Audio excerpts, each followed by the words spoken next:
Hey, AJ here. And do you like hummus? Of course you do. That's why you clicked on this video. I'm gonna show you how to make a super easy hummus that is gonna taste 10 times better than any of the stuff you could buy at the store. And you can do all this in either a food processor or a blender, and it'll take you like 10 minutes before you have some delicious hummus. Let's get into it.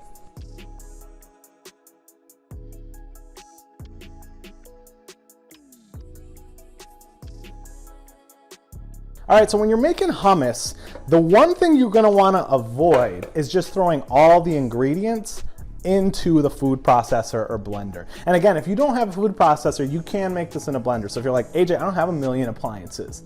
I'm not bougie like that. That's cool. You don't need to be bougie to enjoy hummus. Hummus can be enjoyed by all. Also, if you're drinking, take a shot every time I say the word hummus. That'll be for a really fun game for you. So when it comes to making this hummus, the most important thing is that you're using fresh ingredients. You are building it in the correct order, right? So if you're just kind of throwing everything in, it's gonna taste still better than store-bought because it's all, you know, fresh, but it's not, you're not gonna get that light fluffiness that you want out of your hummus. So what we're gonna need is some tahini, lemon, garlic, of course chickpeas.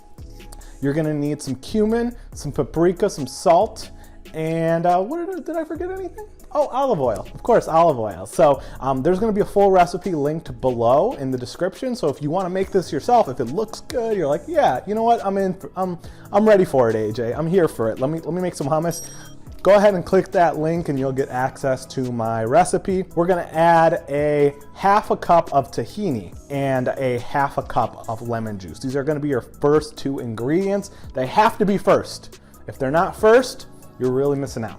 Also, if you have tahini, like let's say you bought some, it should be like pourable. It should be real liquidy. If it's thick or hard like clay, that's actually probably old tahini. I wouldn't use it if I were you. You can do whatever you want. It's your tahini, it's your life. You do what you want with your tahini, but if it were me, I would probably toss it and get a fresh batch. Okay, so we're gonna make a big batch of this because I presume we'll all be eating this in this household. All right, so you're gonna do half a cup of well-stirred. See how pourable that tahini is? That's the good. I'm gonna do a half cup of tahini. It looks like we're gonna finish this, that's great. Pouring it straight into the food processor. I kind of try to spread it around too, because sometimes with food processors, things be getting stuck. All right, and then next is you're gonna want a half a cup, equal parts, right, of lemon juice, fresh from a lemon. Don't get that bottled nonsense. Squeeze the lemons yourself, make sure no seeds get in. It's gonna taste a million times better. Exactly 1 million, not any less, not any more. It's not gonna be a billion times better, just 1 million times better. How many lemons is half a cup, you ask? Good question, it really depends on the lemon. They all come in different sizes. They're just like people. Usually 2 is good. It also depends on how well you squeeze these. So I usually use like this lemon juicer we have. It's kind of a pain to get it out. And so I'm just gonna squeeze it with my masculine hand. And then the first thing we're going to do is we're going to whip that tahini real good for a solid minute. It should actually like start gaining some volume from the air. And this is gonna make your hummus super light and fluffy. All right, so we have our lemon juice and tahini in our food processor. It's not gonna look super awesome yet. Just be patient with it. Cover it nice, and then we're gonna throw it onto this food processor, and you're just gonna put it to like puree for 1 minute straight. Just let it run. You're gonna see it kind of start to whip, and that's your goal. Your goal is to kind of get that tahini whipped because it's gonna make your hummus light and fluffy, and it's really gonna mix together the lemon juice and the tahini. This is kind of the most important part, I would say, and it's super easy. You just put these two things in first. So we're gonna let that run for a minute, and then we'll move on to the next step.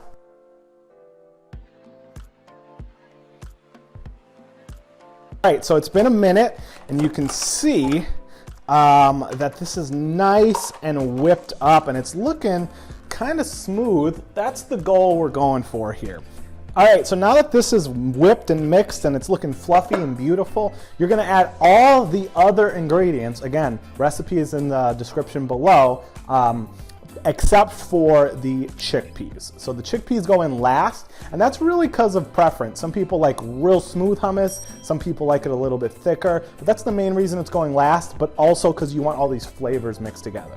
So we're gonna add 2 cloves of garlic, minced up. Now they don't have to be perfectly minced, but if you put giant chunks, it will get stuck in your food processor, is what happened to this food processor. And that's not that fun to clean. We're gonna add 4 tablespoons of olive oil, around a teaspoon of cumin, and then salt to taste. Stir that together for about 30 seconds to a minute. You might have to do it in 2 waves. Make sure also that you're scraping down the sides with the food processor, especially because like this is not that much hummus, right? It's gonna be a lot. It's gonna last you a while, but it's because this food processor is kind of medium sized, you may find that some of the ingredients are creeping up on the side. So you want to scrape those in, make sure everything is nice and homogeneous. So I'm gonna mince up some garlic, I'm gonna throw in some olive oil, and we'll get that running for another minute, and then I'll see you when we're gonna throw the garbanzos in. Let's let this run for about 30 seconds, scrape down the sides, 30 seconds. Let's do it.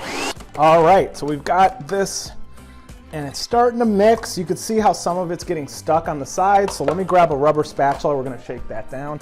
And if it looks like it's kind of separating, don't freak out, don't panic. It's gonna get all nice and homogeneous as more ingredients come in. It's smelling like hummus, it smells great.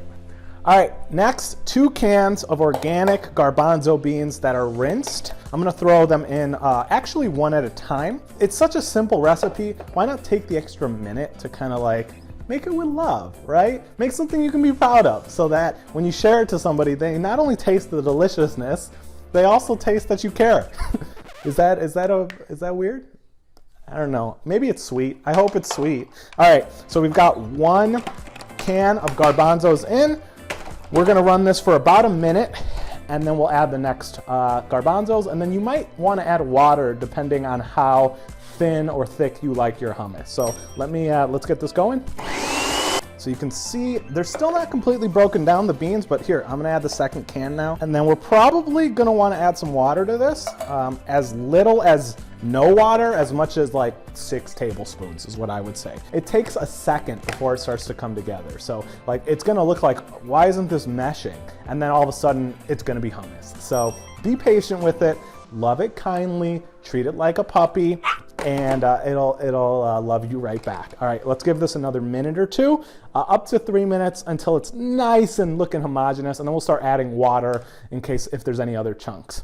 All right, so you can see this is getting pretty homogeneous, but it's still just a little too thick with 1C, not with 2, the bad kind of thick. So we're gonna throw some water in this to help it come together. I'm gonna actually just go for it and put 6 tablespoons in because I've made this so many times I feel pretty confident. And if you have a choice, try to use cold water just to keep it cold because you don't traditionally want hot hummus and it's already in the blender. So we're gonna throw 6 tablespoons of cold water in this. For you, if it's your first time making it, feel free to like do it like 1 or 2 at a time, blend for a while, and kind of gauge your preference. And you can of course tweak this recipe to your taste. That's one of the benefits of making it, is if you're like, I want it super salty, or I want no salt, or I want less oil or more oil, you can do all those things. But start with this base and then work from there. I'm gonna add some water to this right now. Always scraping down them sides. A wise person once said, always scraping down them sides. All right, it might need some salt too, but you always wanna add salt last, because you can always add a little more salt, but once you go over, you'd have to make more of the thing to balance out the over saltiness. So I'm gonna throw this in with the 6 tablespoons of water, and I think it'll be great and ready to go. And then hopefully we can get this plated, and I can have my wife try it with maybe some veggies or some pita. We have some gluten-free pita I might warm up and have her have this as a little snack.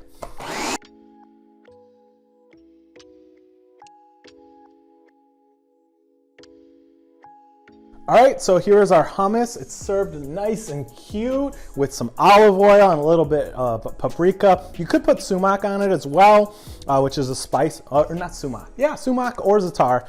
Those will both be good toppings for this. Those are spice blends. But I've got my bag of baby carrots here. And I'm gonna have my little baby carrot come try some hummus. Am I on one today? Yeah, you are. All right, what do you think? Looks cute. Yeah. Looks like a snack. Yeah.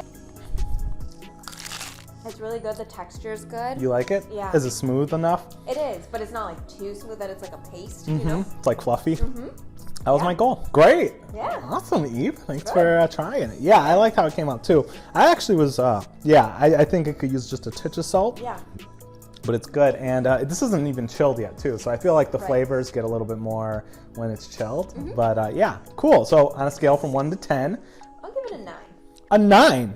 That's not bad considering it needs salt and it needs to be fridged. That's why. That's all That's it? needs. All right, well, you know what? We'll shoot this again when there's salt on it, and I want my 10. Yeah. Because I don't know if you know, but there's probably a little cloud bubble above me that says, what do I got to do to get a 10? Well, there you have it, a 9 without salt, which means with salt it would be a 10. Hopefully you give this a go. Like I said, recipes linked below. Hey, if you like videos like this, tell YouTube. Smush the little thumb. And if you want to always see these videos, if you're like, you know what, AJ? It's really great that I got to see you today, but I want to see you more often.